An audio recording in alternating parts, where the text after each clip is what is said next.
Warning, spoilers ahead for The Last Jedi. If you haven't seen it yet, wait until after to watch this video. So, it's nearly a week since The Last Jedi has hit theaters, and I think it's time for us to put out the review. I'm going to set this up a certain way though. Why is this movie a disappointment to people? Okay, so let me say this. I really liked the movie. However, I do see major issues with it.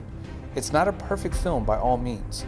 I do agree that with everything that happened, it does leave the trilogy in a place that we all didn't see coming. But that's a double-edged sword. Let me try to explain. Moments. Moments were destroyed and turned into letdowns. We waited 2 years for that moment Luke grabbed the lightsaber, only for him to chuck it over his shoulder? I've seen arguments against this, such as, why does it matter?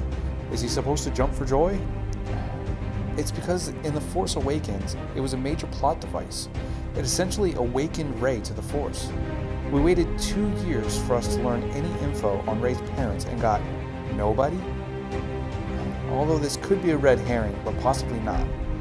And that doesn't sit well. Not because she needs to be someone important, but it basically kills the weight of specific scenes from The Force Awakens. Why was she so connected to Luke's lightsaber? Just because she is a Force user? That means anyone that used the Force can just grab his lightsaber and find him. It just doesn't sit well.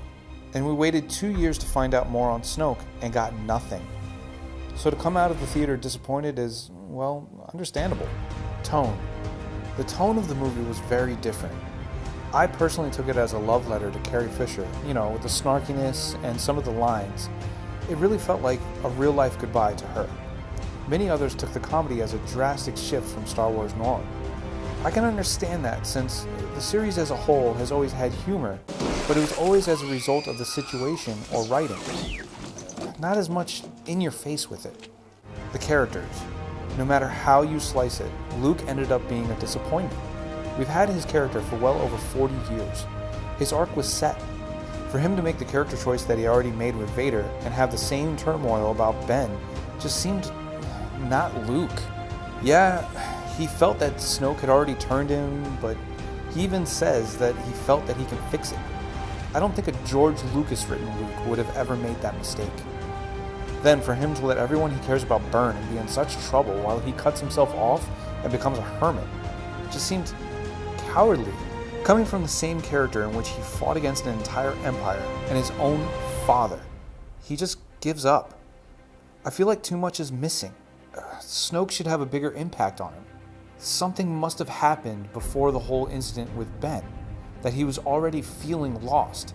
And then the incident with Ben happened and he just cuts himself off from the Force. Also, anyone who complains about this scene doesn't remember that this is a payoff from the original trilogy. After 40 years, we finally get to see her using the Force. Lastly, the ending. Luke never leaving the damn island. Why not have him come?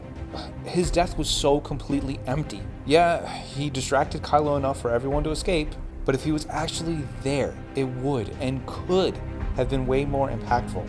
Show off his power by doing a force bubble that allows him to take on the barrage. Do the fight the same exact way. Everything could have been the same. Have him so calm that Kylo can't hit him. Have him accept his fate by letting Kylo kill him. He becomes part of the Force. But have Rey witness it. Just like Obi-Wan did to Qui-Gon Jinn, and Luke did to Obi-Wan. This is like a staple. The dark side kills their master themselves, and the light side witnesses their masters die.